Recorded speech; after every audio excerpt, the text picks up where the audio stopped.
জানাতে এসে আরও একবার উচ্চারিত হলো ৭১-এর গণহত্যাকারী দলের বিচারের দাবি। এখানে স্বাধীনতা বিরোধী, মুক্তিযুদ্ধ বিরোধী যে শক্তি রাজনৈতিক সিদ্ধান্ত নিয়েই তারা এই গণহত্যার বিভিন্ন মাত্রায় তারা সহযোগিতার ভূমিকা তারা পালন করেছে। ৭১-এর ঘাতকদের আমরা বিচার চাই। ওই ৭১-কে বাদ দিয়ে ৪৭-কে পুনরুত্থাপন করে ২৪ আনতে চায়।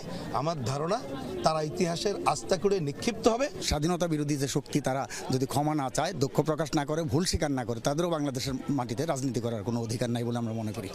রমজান আর ঈদের ঘরে ফেরার ছুটি শুরু হয় এবছর তেমন একটা ভিড় ছিল না স্মৃতিসৌধে।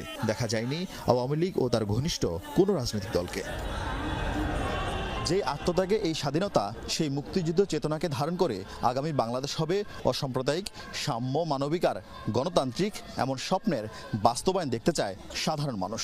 তাই রাজনৈতিক দলের নেতারাও প্রতিশ্রুতি দিলেন আগামী বাংলাদেশ হবে জনতার, যেখানে থাকবে না ভয়ের পরিবেশ। স্বাধীনতার সুফল পৌঁছাবে মানুষের ঘরে ঘরে।